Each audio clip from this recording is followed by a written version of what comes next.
satu-satunya perintah Allah Subhanahu wa ta'ala yang tidak bisa digantikan dengan nilai apapun, dan juga sekaligus tidak bisa diwakilkan adalah perintah pelaksanaan sholat. Haji itu bisa diganti dengan badal haji. Orang yang tidak mampu melakukan haji bisa diwakilkan. Puasa juga bisa diganti dengan fidyah bagi yang sudah tidak mampu untuk melaksanakan puasa. Ibadah yang memang tidak bisa digantikan, bahkan satu-satunya ibadah yang memang Rasulullah langsung diminta untuk datang menjemput, mengambil adalah sholat. Perintah sholat yang telah diperintahkan oleh Allah Subhanahu wa ta'ala, kalau kita kaji Bapak Ibu sekalian, dia adalah bukan perintah baru. Semua nabi yang diutus oleh Allah itu ada perintah sholat. Adapun tentang syariat itu nanti ada yang belakangan. Nabi Adam itu tidak dikasih syariat. Makanya larangan mencuri pada saat Nabi Adam itu tidak ada. Karena memang tidak bisa mencuri, bagaimana mencuri dia tinggal sendiri. Itu makanya hukum agama itu nanti bertahap syariatnya muncul ketika ada perkembangan. Dan satu-satunya ibadah yang pelaksanaannya itu paling sering kita lakukan itu sholat. Namun sebelum melaksanakan sholat ini kita punya kaidah, yakni pelaksanaan azan dan iqamah. Penting saya jelaskan sedikit tentang azan dan iqamah. Sebenarnya azan ini ada yang memprotes tentang azan subuh dengan adanya kalimat as-salatu khairum minan naum. Kalimat itu tidak datang dari Rasulullah, itu datang dari Bilal bin Rabah. Karena suatu ketika Bilal azan, kemudian dia tidak melihat pintu rumahnya Nabi terbuka. Sudah sampai pada kalimat hayyalal falah, tapi pintu Nabi itu belum terbuka, sehingga dia mengira bahwa Nabi masih tidur, sehingga dia menambah kalimat as-salatu khairum minan naum.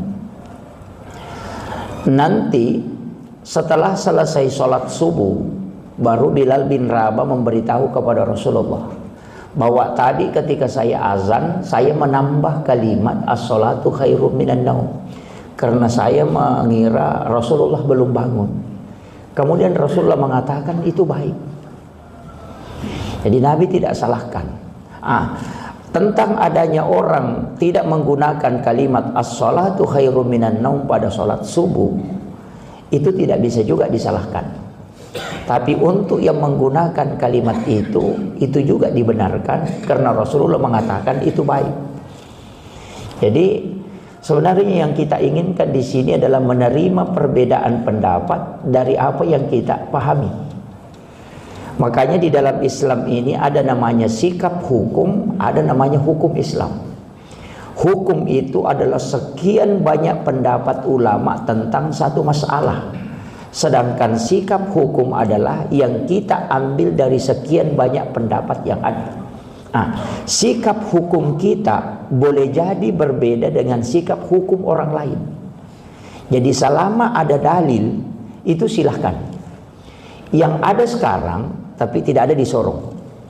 Yang banyak muncul sekarang hanya pendapatnya yang dianggap benar. Setelah berbeda dengan pendapat yang dia gunakan dan dalil yang dia gunakan, maka itu dianggap salah. Itu jadi fatal, Pak. Dari dulu Imam Syafi'i mengatakan orang yang tidak kunut subuh itu disuruh sujud sahwi. Karena kunut subuh itu adalah sunnah.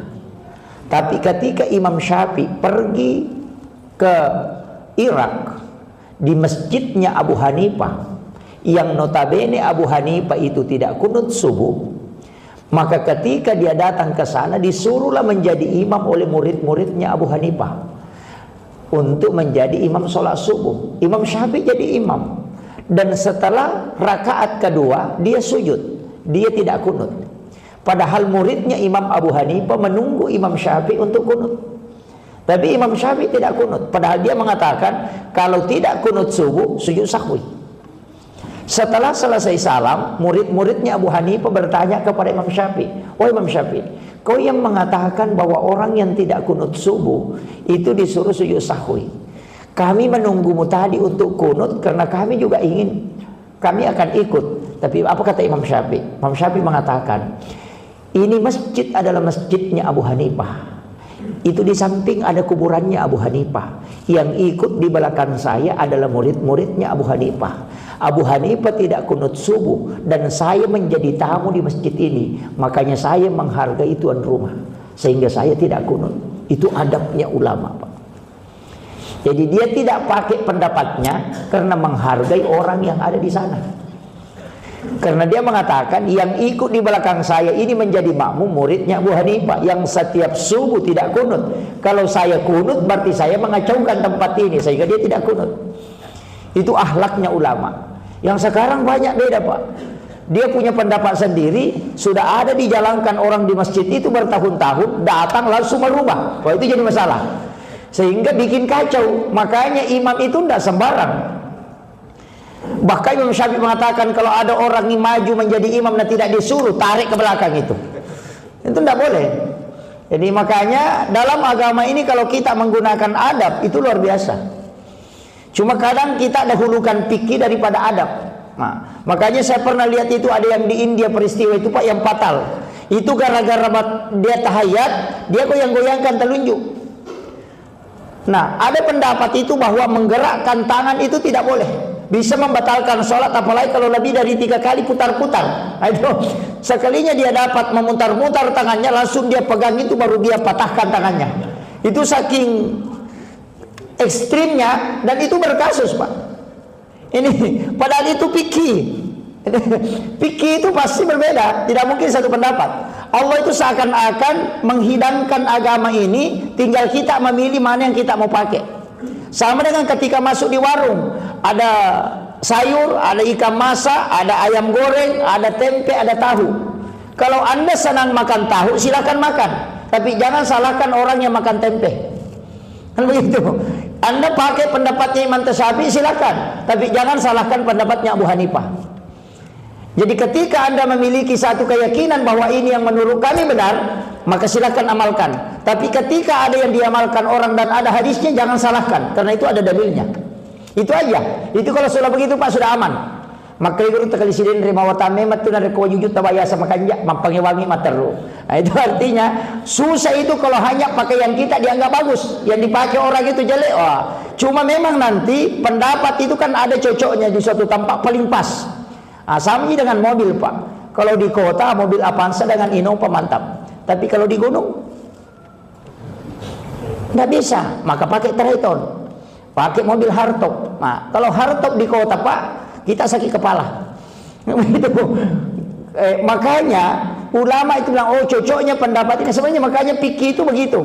Jadi jangan terlalu paten mengatakan oh seperti ini. Tidak, ulama itu kan fleksibel dalam memahami agama. Nah, ini penting kita pahami supaya tidak mudah menyalahkan orang. Dan apa yang kita yakini, kalau kita miliki satu pendapat dan itu sudah ada dalil, maka tidak usah khawatir. Kenapa? Ada kaidah, al-mukhti'u fi al-ijtihadi lahu ajrun. Seorang mujtahid ketika mengambil ijtihad dan itu pendapatnya salah, dia dapat 1 pahala. Kalau udah pendapatnya benar, dia dapat 2 pahala. Kenapa dapat 1 kalau salah? Itu diberi hadiah karena dia sudah mengkaji agama. Bukan hadiah karena salahnya, tapi hadiah karena sudah berusaha mengkaji agama. Tapi siapa yang berhak berijtihad? Orang yang menghafal minimal 500.000 hadis Nabi. Nah, itu. Jadi kalau ada orang mengatakan menurut pendapat saya ayat ini begini, wah itu orang hebat, Pak. Nah, itu orang hebat. Kalau dia mengatakan berarti dia sudah bisa berijtihad. Nah, makanya ulama tafsir itu selalu mengambil pendapat ulama sebelumnya.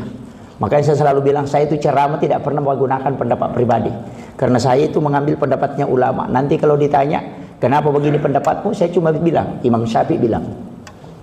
Kau tanya Imam Syafi'i, kan itu. Saya itu paling enak, Pak, nanti. Jadi kalau ada nanti kenapa kau amalkan ini, saya bilang saya dapatnya dari Imam Syafi'i. Itu pendapatnya Imam Syafi'i. Imam Syafi'i itu mengambilnya dari hadis Nabi. Dia akan pertanggungjawabkan. Nah, ketika nanti pendapatnya benar, maka dia dapat 2 pahala. Ketika pendapatnya salah, tetap dapat 1 pahala. Jadi tidak usah berdebat. Makanya kadang-kala dulu kan Muhammadiyah NU begitu Pak, kunut tidak kunut, sampai-sampai bangun masjid sendiri, Masjid Muhammadiyah. Tidak datang ke masjid NU karena di masjid NU kunut. Sekarang sudah tidak berdebat Pak, karena sudah tidak sholat subuh. Karena sudah jarang sholat subuh, jadi hanya sudah berhenti berdebat. Kembali azan dan iqamah. Sebenarnya azan ini Rasulullah sangat menganjurkan. Dia mengatakan begini, siapa yang sholat tanpa melakukan salah satu dari keduanya, ini. Jadi siapa yang sholat tanpa melakukan salah satu dari keduanya, salah satu dari keduanya maksudnya adalah azan dan iqamah. Jadi kalau bapak tidak sempat azan, cukup iqamah. Jadi siapa yang sholat tidak melakukan salah satu dari keduanya, maka dia sholat bersama syaitan. Makanya kalau bapak mau sholat, kalau tidak bisa azan, cukup iqamah. Jadi orang yang iqamat sebelum sholat, itu malaikat akan menjadi makmum di belakangnya. Tapi kapan dia sholat tanpa azan dan juga tidak iqamah, maka syaitan yang akan ikut. Tapi dia tidak sholat, dia hanya mengganggu. Dari situ sebenarnya kenapa azan dan iqamah ini. Sebenarnya azan itu Pak bukan hanya mau sholat. Kadang-kadang orang mengatakan nanti mau sholat baru azan. Oh enggak. Azan itu kalau ada orang kesurupan, bapak tidak hafal ayat, untuk ru'ya, azankan. Dia azankan, azan saja, berdiri saja azan. Syaitan itu lari Pak. Tapi tunggu dulu. Kalau orang bagus imannya, insya Allah syaitannya lari. Kalau imannya lemah, Nabi syaitan sama-sama jadi tidak saya lari. Masa anggota saling mengusir anggota ini. Itu. Makanya harus memang. Makanya Imam Malik itu, saya pernah baca satu di kitab sejarah itu. Imam Malik ketika ada orang kerasukan, itu dia tidak ru'ya Pak. Jadi dia punya sandal itu, ketika masuk di tempat di kamar mandinya, ada sandalnya itu. Kalau sekarang kita akan mengatakan terompah. Itu sandal kayu, di situ dia meletakkan kedua kakinya supaya tidak tersentuh ke lantai. Takutnya kalau ada najis. Makanya dia meletakkan kakinya di situ untuk dia pakai untuk bersuci. Itu sandalnya dipakainya masuk ke situ, ke tempat bersuci. Sekalinya ada orang kerasukan, dipanggil untuk meru'ya. Imam Malik tidak datang, dia cuma mengatakan, saya punya tugas, saya sudah janjian dengan seseorang, saya tidak bisa membatalkan janji. Dia mengatakan, wah dia kerasukan, dia kemasukan jin. Lalu dia mengatakan, enggak, ada sandalku di dalam situ, kau ambil, bawakan dia. Itu sandalku di sana, ambil, bawa ke sana, perlihatkan itu orang kerasukan. Kalau sandalku dia lihat dan tidak keluar jinnya, nanti kau kembali panggil saya. Baru dibawa sandalnya Pak. Jadi orang bertanya, sudah ditanya, orang bertanya, mana Imam Malik? Langsung dia mengatakan, ada caranya tidak sempat, cuma sandalnya dia bawa ke sini, saya suruh bawa ke sini. Langsung berhenti sakit. Bayangkan Pak, sakit takutnya syaitan sama Imam Malik. Takut. Tapi susah memang mengikuti Imam Malik Pak. Saya baca sejarahnya, akhlak Imam Malik itu luar biasa. Imam Malik itu tidak pernah pakai sandal di dalam kota Madinah. Di Madinah itu tidak pernah, padahal dia tinggal di Madinah. Tidak pernah pakai alas kaki. Ketika ditanya, kenapa kau tidak pernah menggunakan sandal kalau di dalam Madinah, tapi ketika keluar dari Madinah kau menggunakan sandal? Imam Malik mengatakan, mana mungkin saya menggunakan sandal di tempat di mana ada jasadnya Rasulullah dibawa. Saking ta'zimnya kepada Rasulullah. Itu adabnya Imam Malik. Dan itulah yang menyebabkan Ki Khalil Bangkalan yang dari Madura itu ke Mekah 15 tahun tidak pernah buang air besar di Mekah. Jadi kalau dia mau buang air besar itu dia keluar. Saking menjaganya dua kota haram ini. Dia mengatakan, saya tidak mau datang hanya meletakkan kotoran di tanah yang disucikan oleh Allah. Jadi paling siksa itu kalau dia mau buang hajat. Tapi ternyata diberikan karamah oleh Allah, itu hanya buang hajat 1 kali 1 bulan. Itu anunya Pak. Makanya dari situ juga ulama tasawuf tidak membolehkan kalau kita di WC masjid itu jangan buang air kecil, jangan buang air besar. Wah itu fatal Pak itu. Kita kan kalau biasa jadikan masjid sebagai WC itu istilahnya kalau naik mobil ada WC masjid, mau buang air kecil ada masjid di depan langsung singgah di situ. Itu. Tapi kan tidak masalah kalau dalam fikih. Saya baca di kitab Imam Syafi'i kalau singgah di WC masjid buang air kecil, buang air besar itu makruh hukumnya. Di WC masjid ini Pak, makruh. Makanya kalau mau selamat tidak melakukan makruh, berwudu dulu sebelum meninggalkan masjid. Nah, misalnya bapak naik mobil, misalnya dari satu kampung ke kampung lain, kemudian singgah di WC masjid, buang air kecil, berwudu dulu baru pergi. Karena kalau hanya buang air kecil baru pergi itu makruh. Tapi kalau berwudu itu sunnah. Maka menutupi yang makruh ini dengan amalan sunnah. Nah itu kalau Imam Syafi'i. Tapi kalau tasawuf, oh pantang pak, tidak bisa itu. Makanya ulama sufi itu susah. Bahkan wudu itu tidak boleh dipakai sholat kalau sudah dipakai berbohong. Itu tidak boleh. Jadi kalau kau sudah pakai wudumu berbohong itu sudah kotor.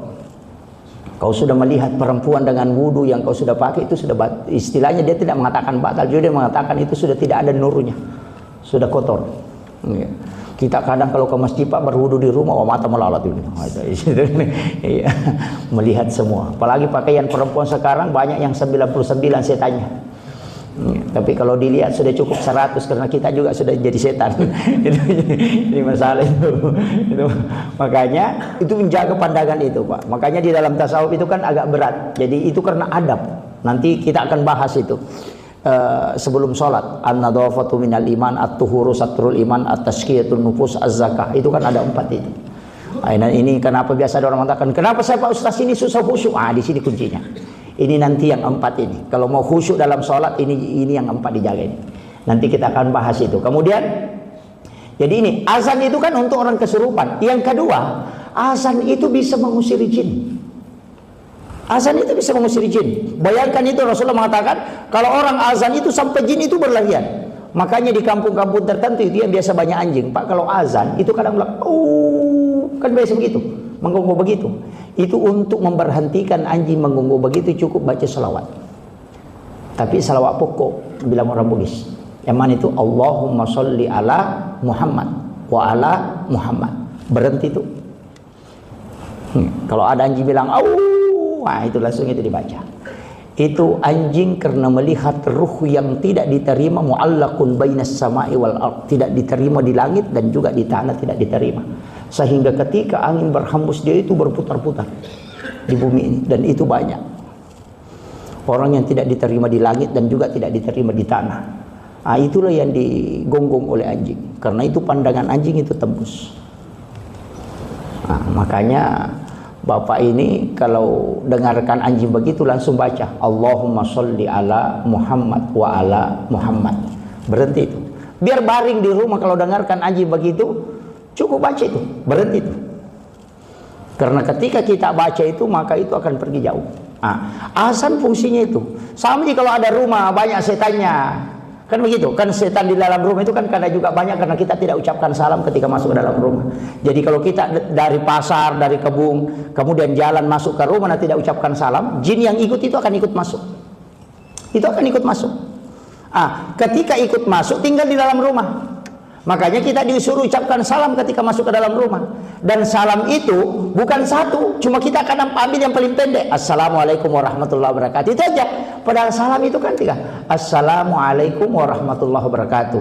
Assalamu alayka ayyuhan nabi warahmatullahi wabarakatuh. Assalamu alayna wa ala ibadillahis sholihin. Itu yang dibaca ketika masuk rumah. Jadi baca dulu Assalamualaikum warahmatullahi wabarakatuh, baru dilanjut Assalamu alayka ayyuhan nabi warahmatullahi wabarakatuh. Assalamu alayna wa ala ibadillahi sholihin. Malaikat rahmat yang ada di dalam rumah itu disalami, jin itu akan keluar Pak. Cuma ada pantangannya. Yang kedua, jangan potong kuku di dalam kamar. Dalam rumah jangan potong kuku. Kenapa? Karena jin kuku itu akan tinggal. Ketika kuku lepas, jinnya akan tinggal. Makanya kalau potong kuku keluar. Ini yang kadang orang anukan. Makanya ada kamar, ada rumah itu kadang panas sekali. Sudah jalan kipas angin masih panas perasaannya. Di kamar tidak bisa tidur. Padahal jalan kipas, jalan AC panas dari dalam perasaannya. Dia keluar tidur di bagian rumah. Tapi kalau dia keluar itu agak dingin, sejuk. Itu karena jin kuku tinggal di dalam. Makanya jangan potong kuku. Itu pun potong kuku Pak ada waktunya. Potong kuku yang paling bagus hari Senin, Kamis dengan Jumat. Baru kalau potong kuku berwudu dulu. Makanya kita kalau hari Jumat potong kuku kan nanti biasa sudah potong kuku baru pergi mandi. Terbalik itu. Mandi dulu baru wudu sempurna baru potong kuku. Kuku yang terlepas dari kita dalam keadaan suci itu tidak akan pernah berhenti bersikir hingga hancur. Itu makanya ulama kita menganjurkan dan memang sunnah. Kita kadang potong kuku dulu baru pergi mandi, itu terbalik. Jadi dibalik itu. Sama kalau mau makan Pak, berwudu supaya makanan itu berkah. Makanya orang yang sudah berhubungan badan, kecuali wanita haid jangan. Orang yang sudah berhubungan badan sebelum makan berwudu, supaya makanan yang masuk itu berkah, dan itu membantu kita khusyuk. Minum juga itu Pak, ada aturannya, tidak sembarang minum itu. Makanya dalam ilmu hikmah, ambil air dengan tangan kanan, kemudian kita minum, sebelumnya baca basmalah. Baca basmalah baru diangkat. Itu bisa dibagi tiga. Kalau dibagi tiga, kalau di talam pertama subhanallah, di talam kedua alhamdulillah, di talam ketiga Allahu akbar, baru baca alhamdulillahirabbil alamin. Baru bismillah lagi, baru diminum. Baru dibaca lagi subhanallah walhamdulillah wallahu akbar, baru baca alhamdulillah, baru minum lagi. Kalau yang satu teguk bismillahirrahmanirrahim baru diminum, telan alhamdulillahirabbil alamin, bismillah lagi baru diminum. Kita karena Pak satu kali angkat habis. So itu jadi masalah. Orang yang minum seperti itu, basmalah alhamdulillah, basmalah alhamdulillah, basmalah alhamdulillah, baru dia berhenti sejenak, selama air itu ada di dalam perutnya dia tidak akan melakukan dosa besar. Itu dijaga betul itu. Itu sunnah Pak, yang sangat luar biasa manfaatnya. Kadang bahkan pernah saya dapat orang minum Pak, itu mulutnya tidak goyang, cuma di sininya goyang. Dia angkat saja begini.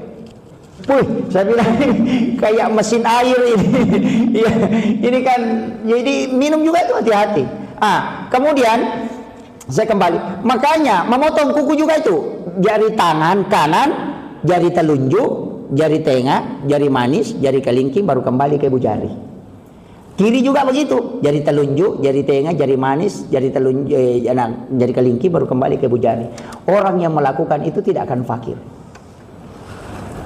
Itu manfaatnya itu memotong kuku. Jadi itu hikmahnya Pak. Apalagi perempuan, oh hati-hati, jangan potong kuku di dalam kamar, itu fatal itu.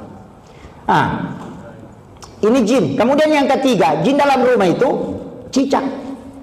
Wah ini juga banyak. Makanya Rasulullah itu menyuruh kita membunuh cicak. Itu sunnah hukumnya Pak. Siapa yang membunuh cicak dengan satu kali memukul, satu kali dipukul kemudian mati, itu 150 hasanat kata Nabi. Jadi setiap satu cicak yang kita bunuh dengan satu kali dipukul, itu 150 pahalanya. Kalau dipukul 2 kali baru mati, itu tinggal 100. Kalau 3 kali itu tinggal 50.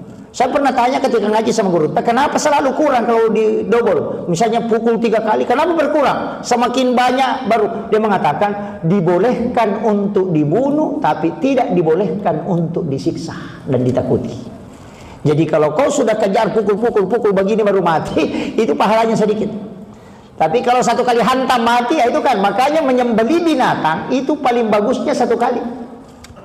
Dengan tajam, karena dibunuh pun dibolehkan, tapi dengan cara cepat. Makanya Pak Imam, saya kasih tahu, kalau yang sering sembelih binatang, itu beli pisau sembelih. Ya, beli pisau sembelih. Ada itu yang pisau dijual memang. Jadi kayak Epdik, Jerman, Tramontina, Brasil, itu ada. Bolorka 1110 itu juga ada. Itu yang dibeli. Bagus itu Pak. Itu cuma yang dipakai orang Arab memotong unta itu. Itu cuma satu kali tarik. Jadi kalau dikasih rapat begini baru ditarik, itu cuma satu kali sembelih. Saya kemarin dibelikan sama guru Dr. K. Muda Abdul Malik Tiba. Itu Epdik Jerman. Itu sudah 4 tahun saya pakai menyembelih, itu belum pernah diasah. Itu sudah hampir 40 sapi disembelih, itu tidak pernah diasah. Itu saking tajamnya Pak. Itu kalau dikasih rapat di leher sapi baru ditarik, itu cuma satu kali rapat ke tulang itu. Itu saking tajamnya itu. Itu Epdik. Ya. Itu buatan Jerman. Itu zero karbon. Kadang pisau kita itu sudah bolak-balik begini, tidak mau makan itu. Itu bagusnya beli. Saya punya ada 2 itu. Yang pertama Epdik, yang kedua saya beli Damaskus. Cuma Damaskus ini hampir 7 juta harganya. Kalau yang Epdik ini 2 juta lebih. Ya, jadi pisau sembelih. Makanya saya bilang, enggak usah Pak Imam yang belilah, masjidnya mesti beli. Ya masjid beli atas nama masjid, inventaris masjid, tapi Pak Imam yang pegang. Nanti kalau imamnya ganti, pisaunya dikasih pindah. Kalau Pak Imam mau beli stres itu Pak. Apalagi yang penyembelih kampung, kalau imamnya kaya bagus, tapi kalau penyembelih kampung yang tak 50.000 satu kepala sapi, baru itu yang dia mau belikan pisau habis dia. Apalagi kalau yang pisau mahal, itu pisau Pak kecil sekali. panjangnya pun hanya 20 cm, 25 cm. Itu pendek sekali itu. Tapi kalau dia dikasih rapat di bawah, baru ditekan, baru ditarik, itu langsung sampai ke tulang. Bunyi memang itu. Dan itu yang paling tajam itu.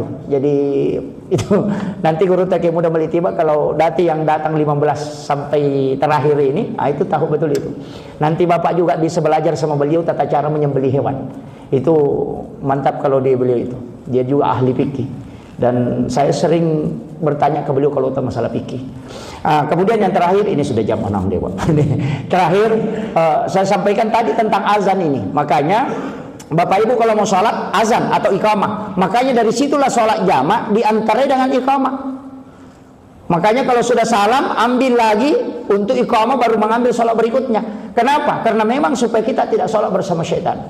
Makanya kalau termasuk ada ulama juga mengatakan tidak usah kalau sholat sunat, kalau sholat fardu harus. Itu yang, tapi kalau sholat sunat ulama kita mengatakan kalau sholat lail bisa kita iqamah.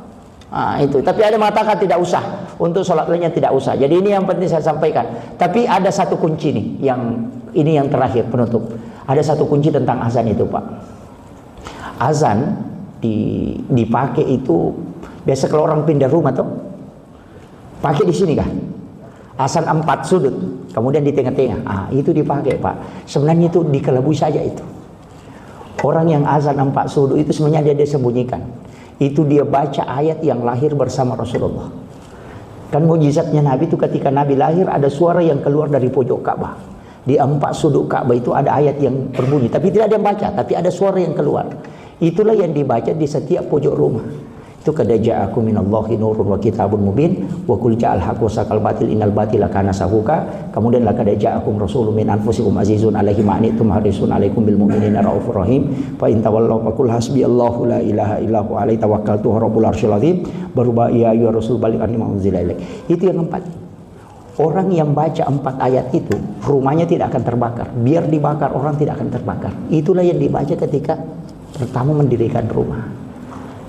Itu sebenarnya disembunyikan, Pak. Kenapa dia azan? Itu sebenarnya tuan rumah dikasih tahu kalau kau tinggal di rumahmu azan 5 kali orang, subuh, duhur, asar, maghrib, isya. Makanya 5 waktu sholat itu dikasih tahu. Tapi biasanya cuma pindah rumah azan, kalau sudah tinggal tidak pernah azan. Itu jadi masalah.